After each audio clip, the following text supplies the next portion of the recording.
give everyone just a couple minutes to log in here, and we'll get started in just a few minutes.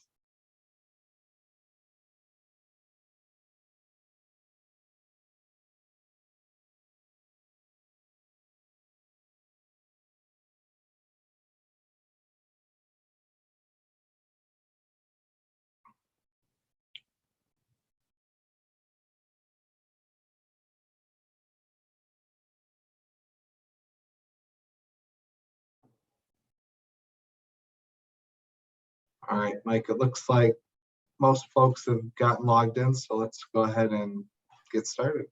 Excellent. Thank you, Spencer. Well, good evening, everyone, and welcome to tonight's Parents Welcome Call for Sigma Alpha Epsilon. My name is Mike Corelli. I'm the Eminent Supreme Archon, or in essence, the National President for Sigma Alpha Epsilon. We're extremely excited to have you all on the call this evening, and blessed to have your sons part of our organization. Tonight, you're going to hear from members of our amazing staff who are going to share with you a little bit about our fraternity, the resources and services that we provide to your sons, to our chapters and volunteers, and ultimately to each and every one of you as parents and part of this partnership in our organization. There's so many things to be proud of within Sigma Alpha Epsilon as we talk with you this evening, and we are extremely excited about all of the amazing things that we're doing to help develop leaders of the 21st century who represent our mission of setting the highest standards of scholarship, friendship, leadership, and overall service for our organization, and the vision of being true gentlemen who are making our global communities better. We understand that as parents, the safety, well-being, and overall educational experience is an absolute priority for you all as parents. And we want you all to know that we are 100% committed to each and every one of you and to this partnership, as we are working daily to ensure that the environment and overall development of your sons is at the forefront in everything we do, and this partnership that we have with each and every one of you. So again, on behalf of the fraternity, the Supreme Council, our governing board, and the brothers across the realm, we are so thankful to have you part of this call this evening and being part of everything that we have as Sigma Alpha Epsilon and the fraternity that we are today and the fraternity that we ultimately will be tomorrow. And appreciate each and every one of you tonight taking time to spend with us and sharing your sons with us over the next few years and beyond. So it is my pleasure to be here this evening with you, and great to have our staff here. And at this time, I'm going to go ahead and introduce Shelby Gerwin, who is our coordinator for educational programs for the fraternity, who will share a little bit more about the overall objectives for tonight's call. So Shelby, it's all yours. Thanks, Mike. Hi, everyone. My name is Shelby Gerwin. I am the coordinator of education for SAE, and so I work under Hannah, who you will hear from later. But in the education department, we are primarily responsible for creating the educational programming and events and initiatives that your child very well could potentially attend throughout their membership in SAE, and we write the curriculum for all of the education that they go through as a member. And so that's why we're here tonight to talk a little bit about that. But for my part specifically, I'm going to be more of the tech person behind the webinar tonight. And so if you do have any questions throughout the session, go ahead and throw them in the Q&A section. That's the little button that's down towards the right-hand side of your Zoom call. I will be monitoring the chat, but if you have questions specifically, we'd really love for those to go through the Q&A section. And I will sift through those, answer them if I can in the Q&A, or if not, we will definitely have time for the end to answer those live. So just let us know if you need anything, and I'm going to go ahead and turn it over to Hannah. Thanks, Shelby. Hi, everyone. Good evening. My name is Hannah Blenden, and I serve as the manager of education.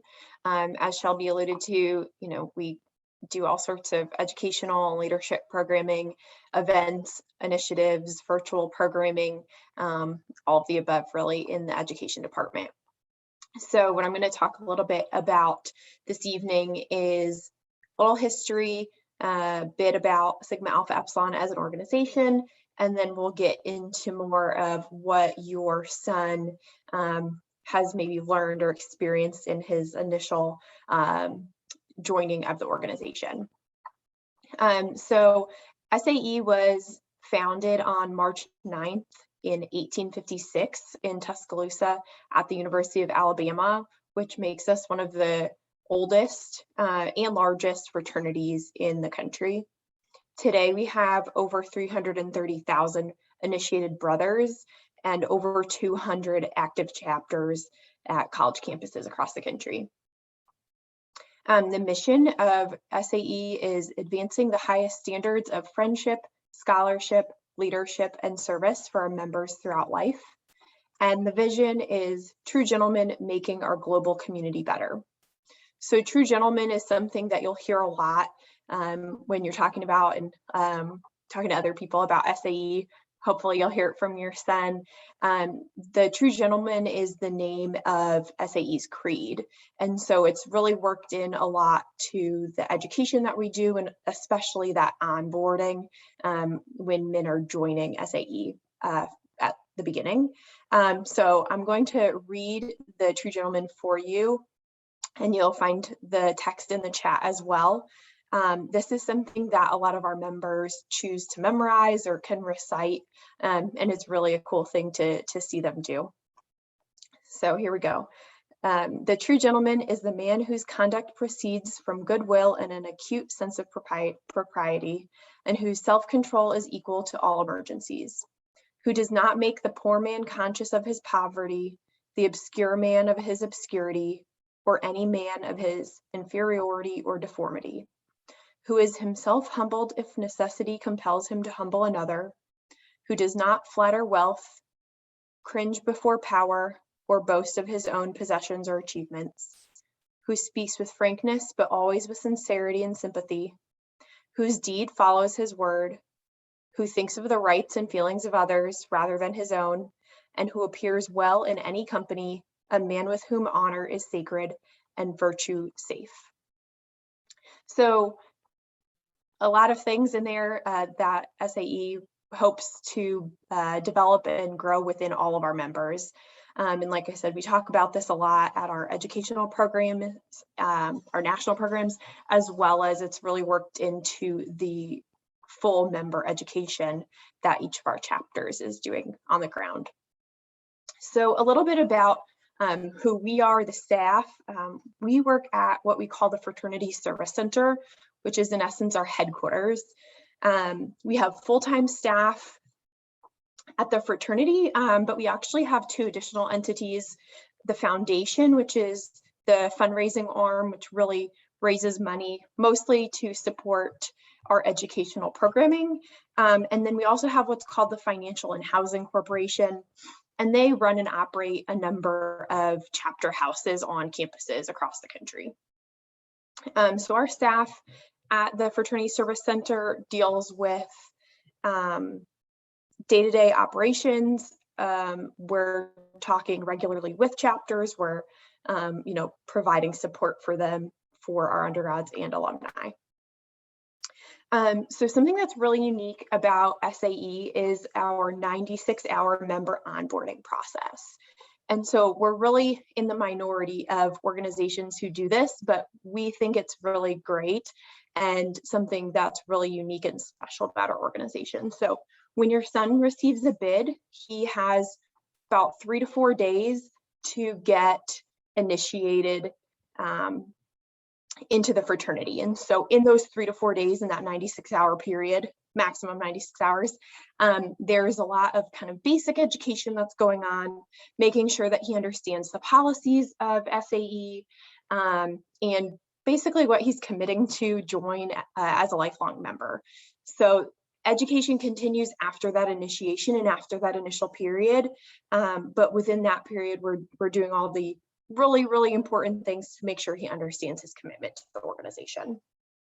During that period, there's an online module that all of our members complete, and that's where a lot of the policy, procedure, basic, mission, vision, stuff that I talked about, like the TG, is learned.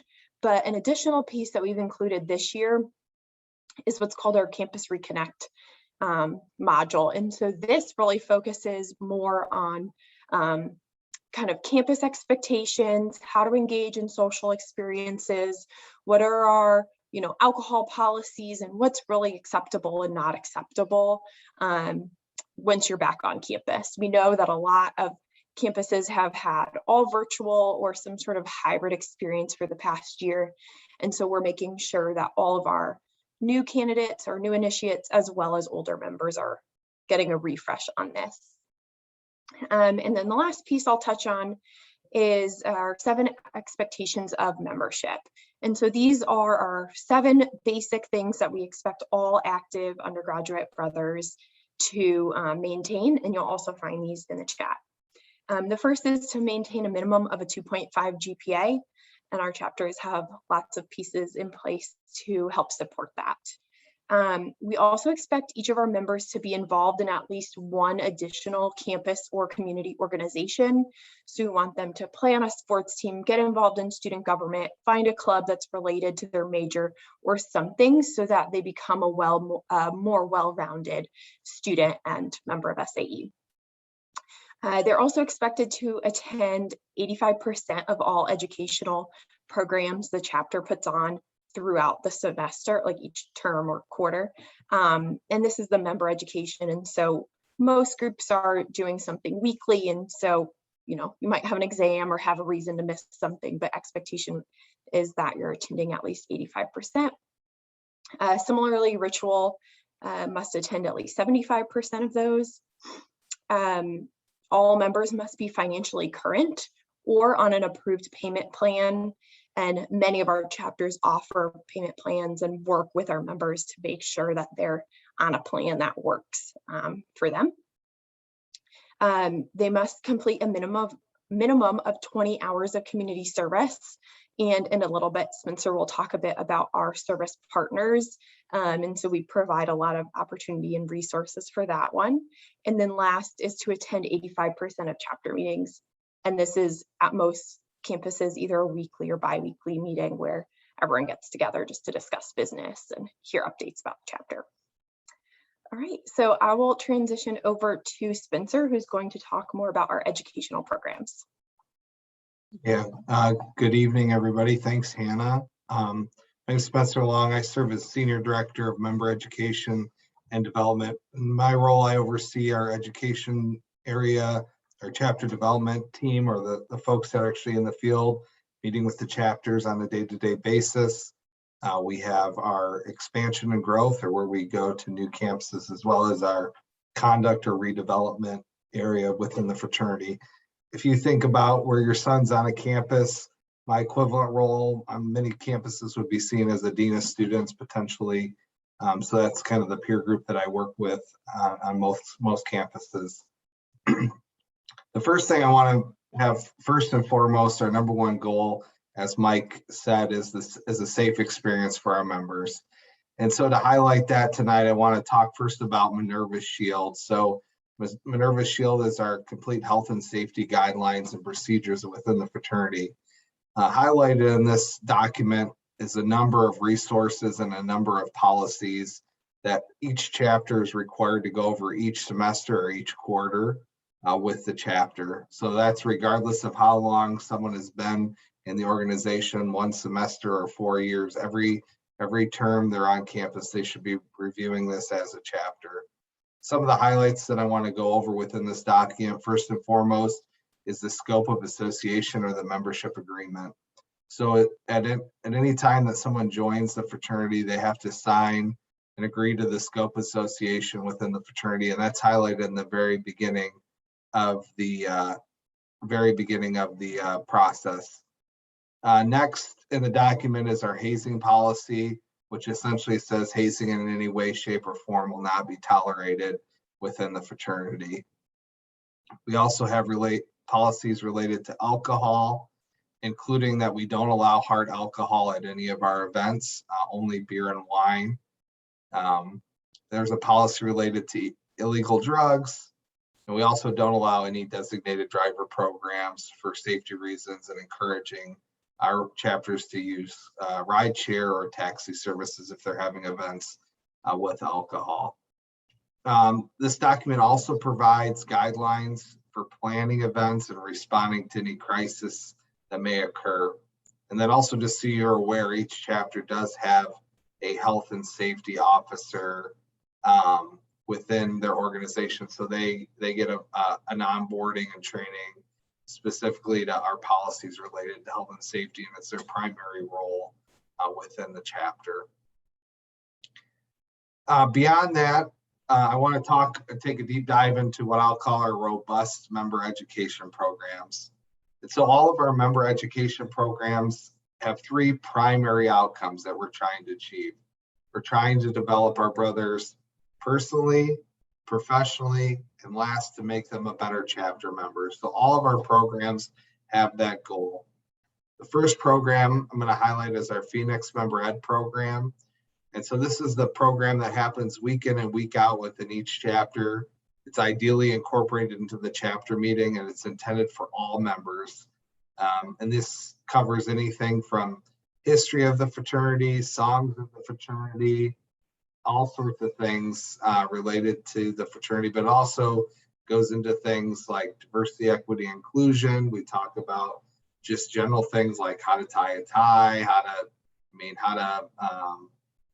there's all sorts of things that we call it ongoing member education. And the reason that we do it for everybody is that I can tell you, when I was a new member, I remember learning about the founders, but I'm not sure, well, I work for the fraternity so I could do it, but before I did that, I'm not sure I could tell you the founders after that beginning semester. So the idea is to keep this information ongoing within their experience. Beyond that, we have a number of programs and events that the fraternity offers.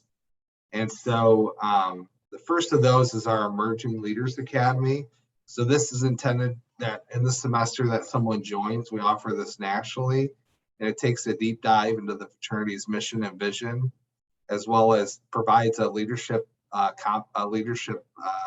assessment for your son. And then they use that assessment to create a personal development plan on how they're going to utilize the time in their fraternity to work through goals that they have to make themselves better, both personally, professionally, and the chapter better. So it's kind of our 1.0 program. The next program that we offer has evolved over time. It started off just as a President's Academy, and now it's turned into a full Executive Academy. So coming up in January here, right after the new year, we'll invite all our 6 core officers within the fraternity to come together all across the country, and we'll provide an Executives Academy for them to take a deep dive within each of their positions, as well as getting time to network with other officers in similar roles across the country.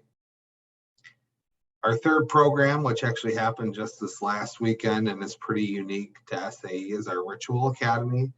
So we take great pride in our ritual, and our whole fraternity is based around the ritual. It's what makes us unique compared to every other fraternity that's out there. And so we took a deep dive over the course of a weekend, dissecting the ritual, dissecting pieces of our crest and the meanings and all sorts of things to help our understand. And then how do you connect those things to your values and the decisions that you make day in and day out as a gentleman of the fraternity. Our last program that I will highlight is our Leadership School.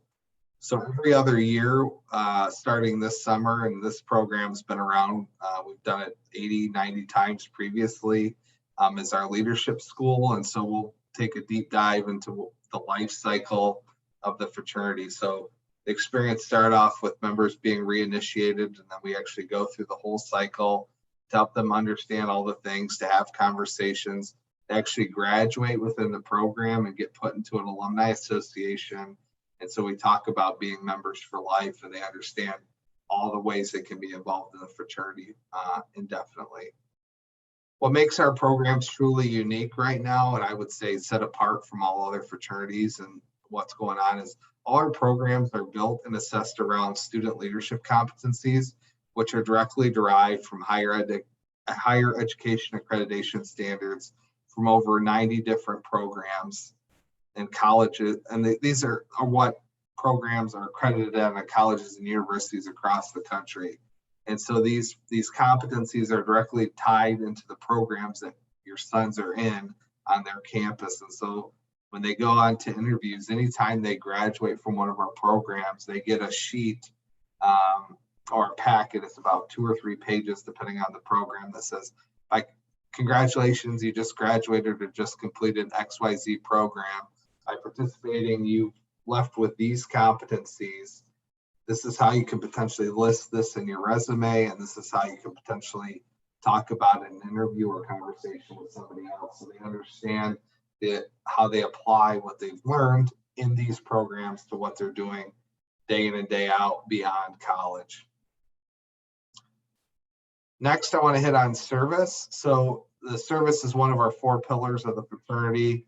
We have a pretty lofty goal. So At our convention that happened this last summer, our national council that Mike is the president of, we set out a goal that over the next 4 years, our chapters will provide 1 million hours of service and raise $1 million in philanthropic support to nonprofit and community organizations. And this can be done in any way that the chapter chooses. But to help aim that, we have established national service partners with 4 different organizations.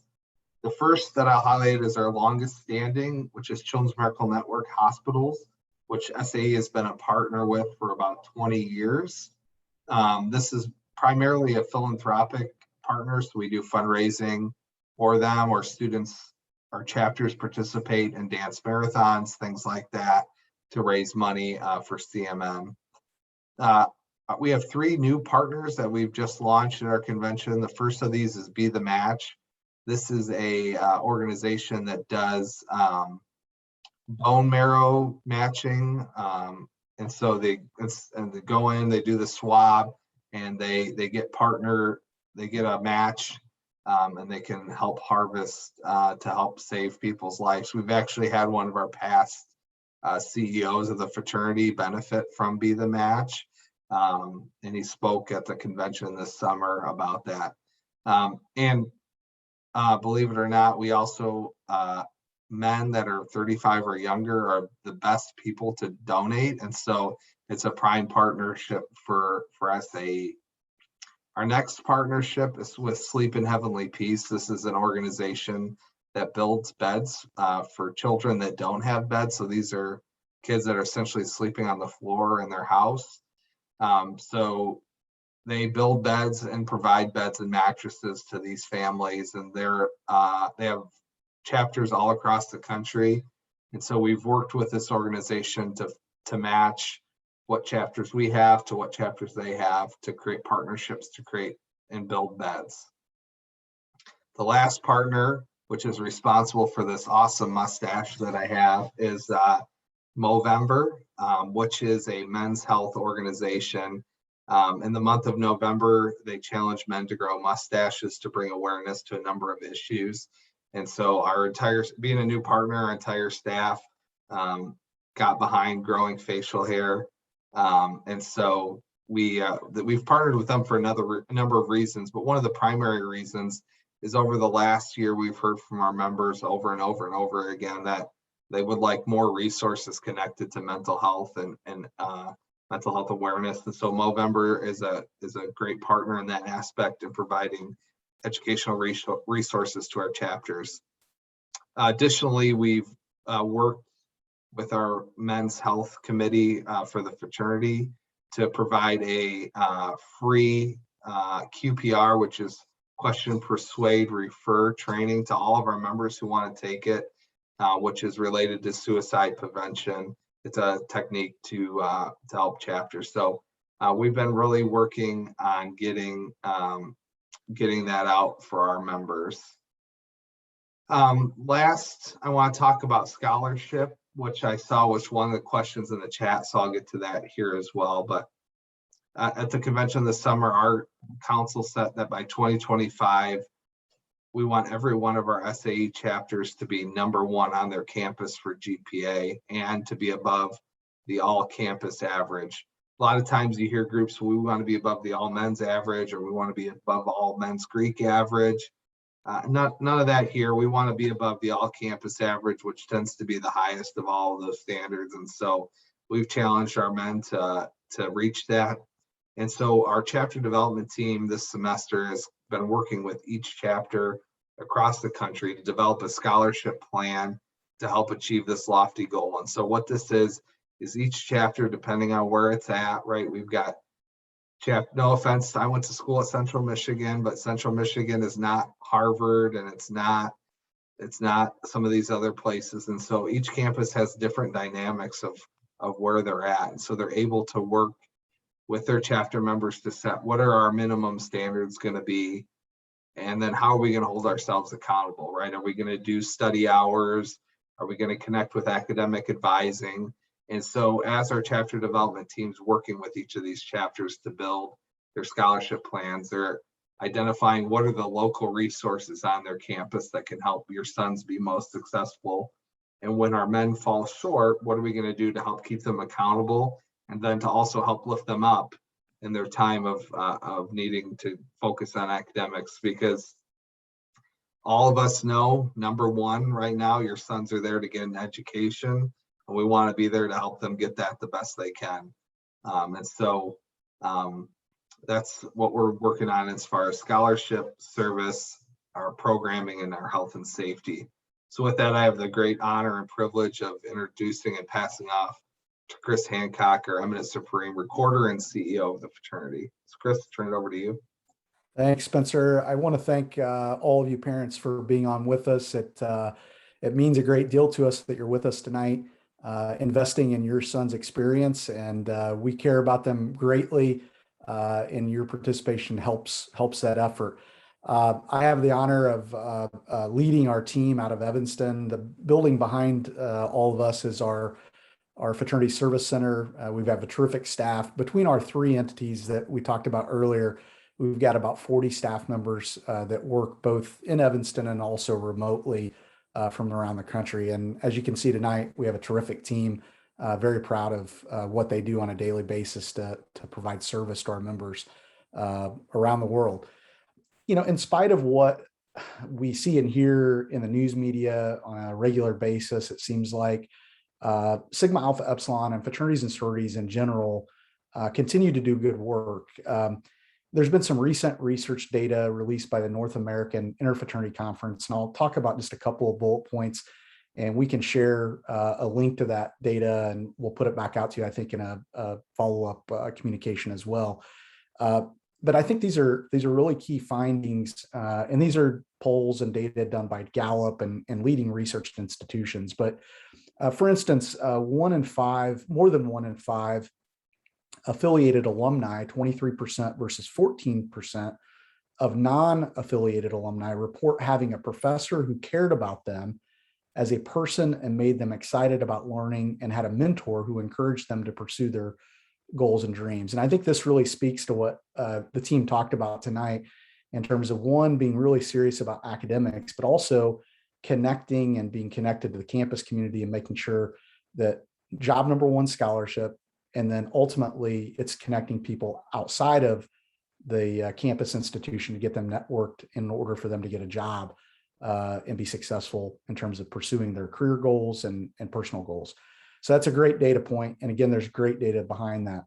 The second point is that membership in a fraternity or sorority is associated with greater involvement in curricular, co-curricular activities, promotes student learning development, and promotes satisfaction with college experiences.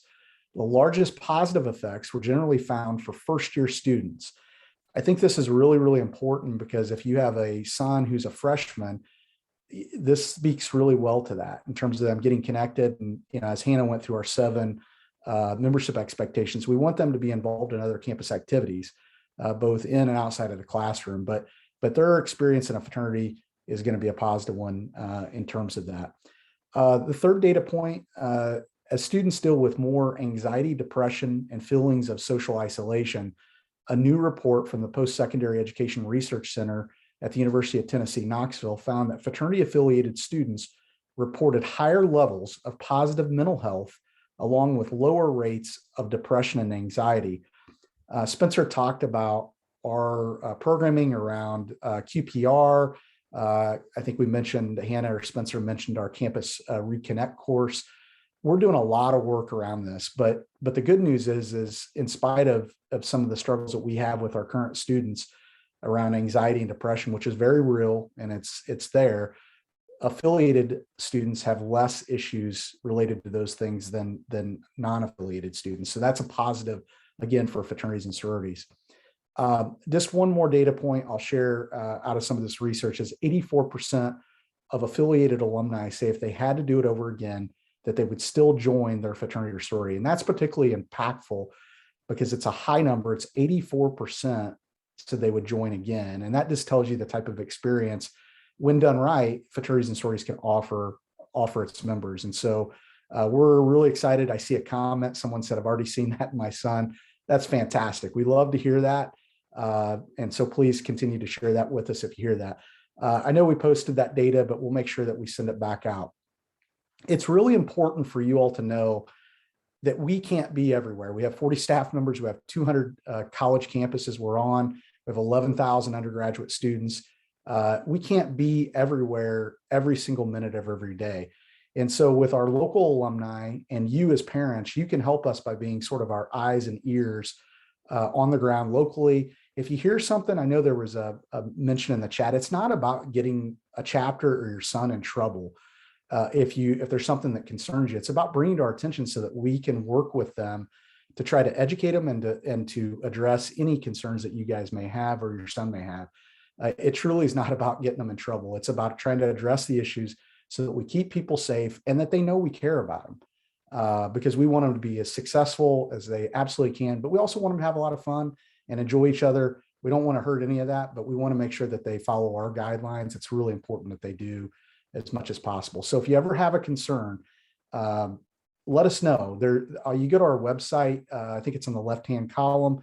If you just go to team, you can see our whole list of staff members. You could email any person on there or give them a call, and we will respond to you immediately about whatever concern that you might have, or if it's something good you want to share, we'll take that too. So don't ever feel like you can't reach out and talk to us. We also have a hazing hotline that I think maybe was mentioned earlier. We have some other forms of communication that you can get to us. I'm a parent of a high school senior, so this all means a lot to me because I have a son that will be going to college in the fall. We hope that he's an SAE, or if not, hopefully he's in another fraternity. But this is really important, and we care about your sons like I care about my son, and we want them to have a terrific experience. And we tell them a lot. We want to be number one in relationships. We want to have a personal relationship with each young man at every single one of our chapters. So you can help us in terms of the connection to those chapters. I'll give you a couple of plugs towards the end here. If you want to recognize your son, we get that a lot of questions from parents saying, hey, how can I purchase something for my son or recognize them? We have probably two great ways. The two best ways to do that is we have a undergraduate giving society. It's $25. It's a tax deductible gift that goes to our foundation. There's a link in the chat. They get a really cool lapel pin that says Phi Alpha on it, which is our sort of our guiding motto. But it's a great way to get your son recognized in our magazine and things like that, but get them in the habit of giving to the foundation and understanding that those gifts support them ultimately, whether through educational programs, scholarships, and that sort of thing. The second thing that I would mention is our new SAE store, and there's a link there to it as well. That's basically general apparel that you can buy. I know this week I think they had a holiday special for Black Friday and those types of things. You can get the brother bundle or a hat or a sweatshirt or whatever for your son, but it's a nice way to recognize them and what they're doing. So there's all kinds of ways we can get you involved and get you plugged in. The final thing I would say is we have some of our chapters have parents clubs, some of them don't. But if there's an opportunity that you want to be involved in a parents club, we can try to get you connected there. If your chapter doesn't have a parents club, get in touch with us. We'll give you some resources, and we'll make sure that you could start one if you wanted, and we'll help you do that. But we want to have a good relationship with you and a good partnership, and that's why we're taking the time to do these types of webinars so that you're fully informed of what the experience should be, can be, and so we're excited about it. But we would, at this time, we'd be happy to answer questions in the chat. I know there's one, or at least there was one about housing. How much financial support? Yeah, go ahead. Is related to chapter housing, and how much financial support, if any, to local chapters do they receive from the National for maintenance and chapter houses? And so Chris worked in our financial and housing area for a while, but I'll take a stab at this. Essentially, our houses are all independently run by local housing corporations, which tend to be run by alumni of that local chapter. And so all the funds from those houses are actually stay with those houses. And so I would encourage you, we'll reach out definitely with to the Housing Corporation to let them know of the question tonight. But all those happen locally. We do have a few houses that are, we have a housing entity within the fraternity, or as its own entity adjacent to the fraternity that owns or operates about 18 chapter houses across the country, but most of them are run independently of the fraternity. And so, Julie, we've noted your question. We'll definitely see what's in the plans out there. Although I know you said it's a beautiful house, we'll definitely get you in contact to see what the plans are for potentially work there. But there are also entities, chapters can set up a chapter allocation fund through our foundation where chapters are able to collect gifts as a donation to the fraternity that can be used for educational additions to the house. So I'll give you an example. During the pandemic, some of our houses used that education aspect to provide new Wi-Fi in their houses because everyone all of a sudden was in their house and needed new Wi-Fi or expanded service. And so they were able to install that in their houses. Or some people at a library, or there's a lot of ways that they can make educational upgrades to the house, but it has to be used for educational purposes. But I hope that helps answer that question. If not, feel free to throw something else in the chat. The next question is related to billing. And so how and when does billing start? How much does it cost? Those things. So there are some important dates that Shelby just put in the chat, but essentially billing happens in two different ways. So there is a national billing that happens from the fraternity twice a year. So there, in the semester that your son joins, there's a $310 joining initiation fee from the fraternity, which includes their fraternity badge, their shingle, or the certificate that they get, a membership card, and then all the onboarding pieces and getting entered into the database and all that. And then after that, there's a semester fee that gets applied.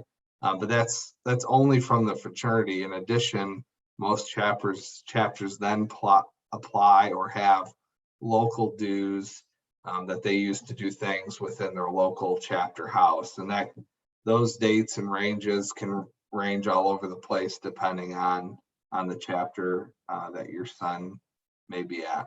I don't know, Chris, if you have anything to add to that. Or No, I just say billing is largely done at the chapter by the chapter level. We have some fees that we assess to them, but that's largely handled by chapters. And if they have a house, it may also be held, conducted by the house corporation, local house corporation, which we don't have any close affiliation. It's a separate legal entity, essentially. And so we actually bill the chapter for the members' dues instead of individual members. So they'll pay that as a lump from the chapter to the national fraternity. Yeah, I would just say, I know there's been a couple of questions in the chat just in terms of health and safety and risk management type of things and just general questions. We appreciate those. Again, our intention is not to get anyone in trouble. It's just make sure that they try to follow our guidelines the best that they have the ability to. And part of it's an educational process. We are constantly re-educating our students about the right things to do. And so don't ever hesitate to reach out, or again, we're not going to come and, hammer people down. That's not what we want to do. We want to make sure that we help them and provide them the resources in order to make the correct decisions when they're doing something wrong. But we do appreciate the information, and we'll make sure that we keep that in confidence when we talk to the chapters and the groups that you're mentioning. So thank you for sharing that, very much so. Appreciate the kudos to Emery Riddle down in Daytona. We actually have one of our national ambassadors this year is from that chapter and just spent the weekend with us in Evanston. So yeah. So the question comes in, are there sites where information is shared by each local chapter? I think that it depends on the chapter. There's some that have really robust websites and social media pages where they'll share a lot of information, but it just depends on the chapter. I think it's probably best to ask your son. I would tell you that we'll be launching a a new web, or excuse me, a database in August that'll have an opportunity for chapters to have information like that available through our database and our website. And so hopefully some of those chapters will take advantage. Some chapters do better than others at that type of information, but I'm sure if you ask, they'll give you some information, or their local alumni advisors or house corporation will be able to help you out as well, or if they have a parents club also.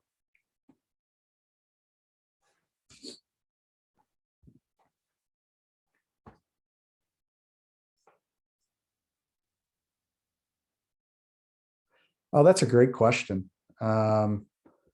So this, I want to make sure I understand this. So why would he join the fraternity in his last year of school?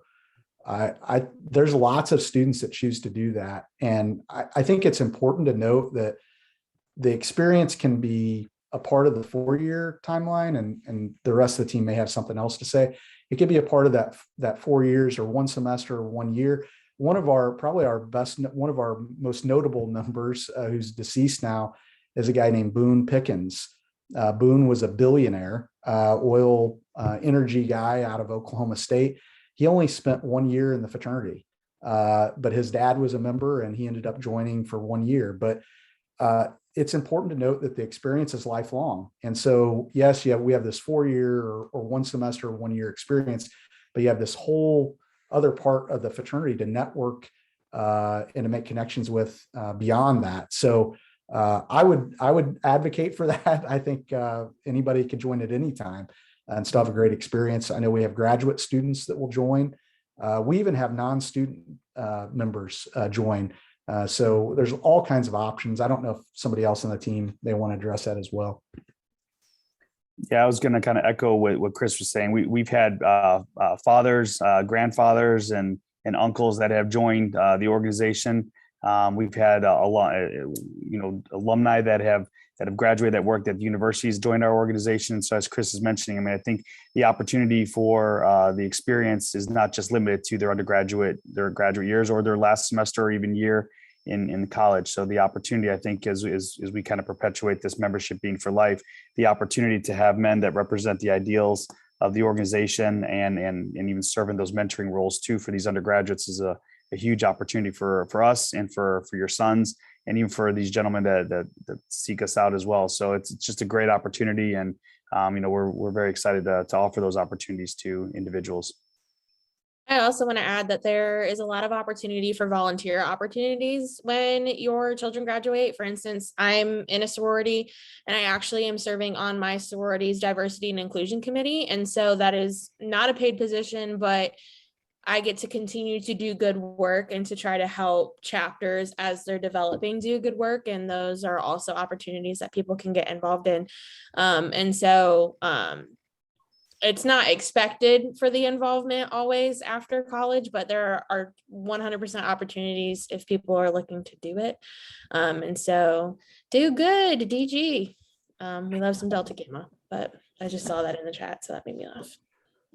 That's a great point, Beth. Some of my closest friends are not from my own chapter, but these guys that we're on the staff with and that are volunteers, I think that's a great point. They're from other schools and other chapters. Even Central Michigan, Spencer's chapter. Other questions?